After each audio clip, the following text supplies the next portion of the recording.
오늘은 창세기 18장 1절에서 15절까지 말씀입니다. 여호와께서 마므레의 상수리 나무들이 있는 곳에서 아브라함에게 나타나시니라. 날이 뜨거울 때에 그가 장막문에 앉아 있다가 눈을 들어 본즉 사람 셋이 맞은편에 서 있는지라. 그가 그들을 보자 곧 장막문에서 달려나가 영접하며 몸을 땅에 굽혀 이르되 내 주여 내가 주께 은혜를 입었사오면 원하건대 종을 떠나 지나가지 마시옵고 물을 조금 가져오게 하사 당신들의 발을 씻으시고 나무 아래에서 쉬소서. 내가 떡을 조금 가져오리니 당신들의 마음을 상쾌하게 하신 후에 지나가소서. 당신들이 종에게 오셨음이니이다. 그들이 이르되 내 말대로 그리하라. 아브라함이 급히 장막으로 가서 사라에게 이르되 속히 고운 가루 세 스아를 가져다가 반죽하여 떡을 만들라 하고 아브라함이 또 가축 떼 있는 곳으로 달려가서 기름지고 좋은 송아지를 잡아 하인에게 주니 그가 급히 요리한지라. 아브라함이 엉긴 젖과 우유와 하인이 요리한 송아지를 가져다가 그들 앞에 차려놓고 나무 아래에 모셔섬에 그들이 먹으니라. 그들이 아브라함에게 이르되 내 아내 사라가 어디 있느냐? 대답하되 장막에 있나이다. 그가 이르시되 내년 이맘때 내가 반드시 내게로 돌아오리니 내 아내 사라에게 아들이 있으리라 하시니 사라가 그 뒤 장막문에서 들었더라. 아브라함과 사라는 나이가 많아 늙었고 사라에게는 여성의 생리가 끊어졌는지라. 사라가 속으로 웃고 이르되 내가 노쇠하였고 내 주인도 늙었으니 내게 무슨 즐거움이 있으리요. 여호와께서 아브라함에게 이르시되 사라가 왜 웃으며 이르기를 내가 늙었거늘 어떻게 아들을 낳으리요 하느냐. 여호와께 능하지 못한 일이 있겠느냐. 기한이 이를 때에 내가 내게로 돌아오리니 사라에게 아들이 있으리라. 사라가 두려워서 부인하여 이르되 내가 웃지 아니하였나이다. 이르시되 아니라 내가 웃었느니라. 아멘. 오늘 본문 1절을 보니까 여호와께서 아브라함에게 나타나셨다라고 말씀하고 있습니다. 그런데 2절에 보니까 아브라함이 눈을 들어 볼 때 사람 셋이 맞은편에 있었다라고 되어 있죠. 그리고 아브라함이 달려가서 이제 그들을 영접하며 엎드려 이렇게 말합니다. 3절에 보니까 내 주여 내가 주께 은혜를 입었사오면, 이 내 주여라고 하는 말은 단수를 사용한 것이거든요.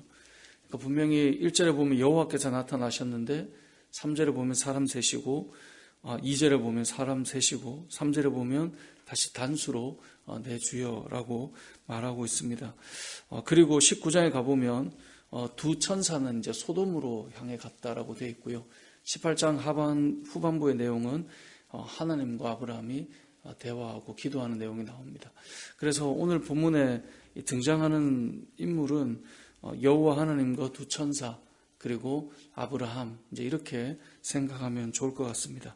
자, 아무튼 오늘 본문에서 아브라함이 여호와 하나님을 만나게 되고 달려나가서 섬기는 마음으로 요청을 합니다. 그냥 지나가지 말아달라고 요청을 하죠. 그래서 3절에 보니까 내가 주께 은혜를 입었사오면 원하건대 종을 떠나 그냥 지나가지 마시옵고, 4절에 물을 조금 가져오게 하셔서 당신들의 발을 씻으시고 나무 아래에서 쉬십시오. 그리고 5절에 내가 떡을 조금 가져올 것이니 당신들의 마음을 상쾌하게 하신 후에 그때 지나가십시오 라고 요청을 합니다. 우리의 마음에 누군가가 왔을 때 달려나가서 잠깐 여기에 좀 쉬고 가십시오. 발을 씻고 좀 머물러 있다 가십시오. 떡을 좀 가져올 테니 이걸 좀 드시고 가십시오. 자, 이건 무슨 말입니까? 내가 고생하고 내가 애쓰고 수고함을 기꺼이 마다하지 않고 할 테니 여기 잠깐 있다 가십시오. 지금 이 말을 하는 것입니다. 이것은 아브라함이 하나님을 향한 어떤 마음을 가졌는가를 보여주고 있는 내용입니다. 그냥 지나가면 편하잖아요. 내가 일하고 섬기고 수고 안 하면 더 편하잖아요. 그런데 하나님을 만났을 때 은혜를 입었다면 그냥 가시면 안 된다고. 어떻게 하나님 그냥 가실 수 있냐고. 우리가 제가 이 정도는 좀 해드렸으면 좋겠다고. 그렇게 해서 떡을 조금 가져올 테니 당신들의 마음을 상쾌하게 하신 후에 그리고 지나가십시오. 이게 5절이었거든요. 그렇게 말씀을 드려서 너 말대로 그리해라. 5절 마지막 절에 이렇게 마지막 부분에 허락을 하죠. 그랬더니 아브라함이 급히 장막으로 6절에 보니까 들어갑니다. 그리고 사라에게 말하죠. 속히 고운 가루 세 스아를 가져다가 반죽해서 떡을 만들라. 그 말한 대로 떡만 가져오느냐? 그렇지 않습니다. 7절에 보니까 가축되어 있는 곳으로 달려가서 기름지고 좋은 송아지를 잡아 하인에게 주고 급히 요리를 하라고 말을 합니다. 그래서 요리를 하죠. 그때 또 아브라함이 가축되어 있는 곳으로 달려가서 8절에 보니까 엉긴 젖과 우유와 하인이 요리한 송아지를 함께 가져갑니다. 그러니까 젖과 우유를 같이 가져다가 요리한 송아지를 가지고 이들 앞에 가져가서 떡과 함께 가져가서 드실 수 있도록 해드립니다. 이것이 지금 아브라함이 하나님을 향한 가지고 있는 마음입니다. 우리가 이 땅을 살아갈 때 하나님을 잘 섬긴다라는 것은 어쩌면 이러한 아브라함의 마음을 가지고 살아가는 것입니다. 세상을 살다 보면 어느 정도 위치에 있다 보면 누군가를 섬기거나 또 기꺼이 달려가서 뭔가를 내놓거나 이럴 일이 점점 사라집니다. 그러다 보면 섬기거나 누군가를 대접하는 일이 점점 약해지는 것이 사람의 마음입니다. 심지어 하나님을 섬긴다 말하고 내 주여라고 말하지만 정작 하나님 앞에 우리가 겸손하게 뭔가를 섬기고 대접하며 살아간다는 것, 우리가 하나님을 예배하고 우리가 기꺼이 무릎을 굽히고 엎드리며 살아간다는 것, 하나님이 원하시는 대로 주님의 몸된 교회를 위해 기꺼이 섬기고 살아간다는 것, 쉬운 일이 아니거든요. 근데 저도 사역을 이제 20년 넘게 이렇게 쭉 해보니 그렇더라고요. 사회적 지위가 높은 사람인데도 기꺼이 겸손하게 하나님 앞에 잘 섬기는 사람이 있어요. 그런데 그냥 그렇지 않고 나름 잘 사셨겠지만 그냥 이렇게 살아가면서도 마음이 많이 높아져 있는 사람들은 내가 무슨, 그러니까 우리가 세상에서도 높은 위치에 있어도 하나님 앞에 기꺼이 겸손하게 살아가는 사람이 있고 또 세상에서 높은 위치가 아니더라도 마음이 높아져 있으면 어떤 이런 하나님 앞에 섬김 자체가 부끄럽게 여겨지는 그런 마음을 가진 사람들도 있더라고요. 심지어 어떤 이 마음의 이 위치가 많이 낮아져 있는 사람들은 이렇게 섬긴다는 것 자체를 되게 부끄럽게 여기는 사람들도 있더라고요. 우리의 마음을 한번 생각해 보았으면 좋겠습니다. 하나님 앞에 나의 마음은 하나님, 제가 하나님을 위해 이렇게 살겠습니다 라고 하는 낮아진 마음으로 기꺼이 달려가며 움직이며, 왜 우리나라는 좀 그런 거 있잖아요. 약간 양반, 요즘도 그런 정서를 가지신 분들이 계시는데 내가 뛰고 내가 움직이고 내가 뭔가 후다닥 가서 뭘 하면 낮아져 있는 마음인 것 같아서 그게 싫은. 그런데 오늘 본문에 이 아브라함을 잘 생각해 보십시오. 아브라함이 하는 행동을 보십시오. 하나님 그냥 가시면 안 되죠. 이런 마음으로 후다닥 움직이며 6절에 보면 급히 장막으로 달려갑니다. 그리고 7절에도 보면 아브라함의 모습을 보십시오. 가축되어 있는 곳으로 달려갑니다. 아브라함이 천천히 뭔가를 기다려 보십시오 하고 움직이지 않아요. 급히 장막으로 가고 급히 달려가고 이것들을 준비해서 어떻게든 그냥 가지 않으시도록 섬기려고 하는 마음, 이것이 아브라함이 하나님을 향한 마음입니다. 이 땅을 살아가는 저와 여러분이 하나님 앞에 적어도 이런 겸손한 마음으로 살아갔으면 좋겠습니다. 또 하나님 앞에 섬기려는 귀한 마음을 가지고 살았으면 좋겠습니다.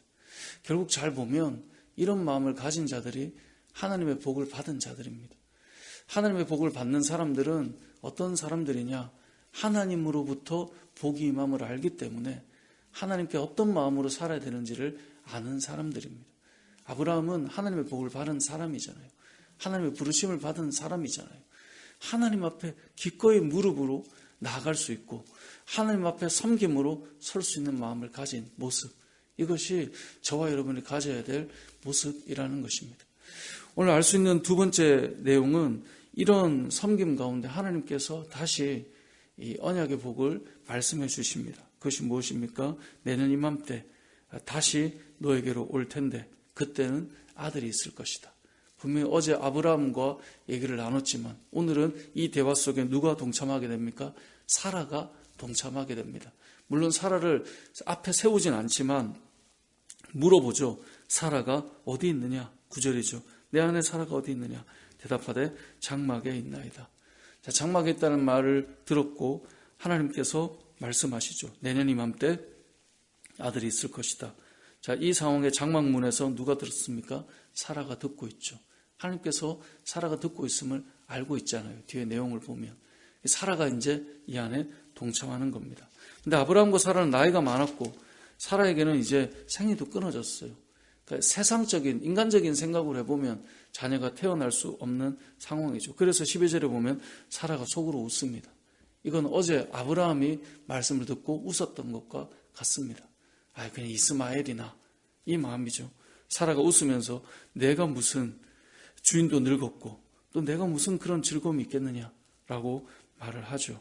근데 여호와께서 아브라함에게 말씀하십니다. 사라가 왜 웃으며 내가 늙었거늘 어떻게 아들을 낳으리요 하느냐. 14절을 보세요. 여호와께서 능하지 못한 일이 있겠느냐. 이것이 너무나 중요한 말씀입니다. 우리는 하나님의 복을 받을 때 항상 기억해야 될 것은 여호와께 능하지 못한 일이 있겠느냐. 이것을 기억해야 됩니다. 그 뒤에 보면 뭐라고 되어 있습니까? 기한이 이를 때에. 그러니까 여호와께 능치 못한 일이 있는 게 아니라 하나님이 행하실 때가 있는 거예요. 그러니까 우리는 늘 생각합니다. 내가 생각하는 시간에 뭔가 이루어지지 않으면 하나님의 능력에 대해서 우리는 항상 퀘스천을 붙입니다. 하지만 오늘 본문은 이렇게 말씀해요. 여호와께 능하지 못한 일이 있겠느냐? 다만 기한이 이를 때 그 역사가 일어난다는 거예요. 하나님의 때가 있는 것입니다. 하나님께서 우리에게 일하실 때가 있는 거예요. 그때를 바라보며 나아가는 것, 그게 믿음입니다. 우리는 우리의 머릿속에 그려놓은 계획과 우리의 머릿속에 그려놓은 생각의 때를 정해놓고 하나님이 그때 내가 원하는 대로 움직여 주셔야 뭔가 된다고 생각하지만 그게 아니라 하나님의 때를 통하여서 하나님의 능력을 우리는 경험하게 되는 것입니다. 오늘 본문을 통해 우리는 두 가지를 기억했으면 좋겠습니다. 첫 번째는 여호와를 섬기는 마음입니다. 하나님을 섬기는 마음입니다. 여러분의 마음은 어떠하십니까? 세상에서 내가 어느 위치에 있든 간에 내가 하나님 앞에 어떤 마음으로 섬기고 있는가, 이것이 중요합니다. 그들이 하나님의 복을 받는 사람들이기 때문에 그렇습니다. 또 한 가지는 여호와께 능치 못한 일이 있겠느냐. 이 질문은 성경에 계속해서 믿음의 사람들에게 던져지는 질문이거든요.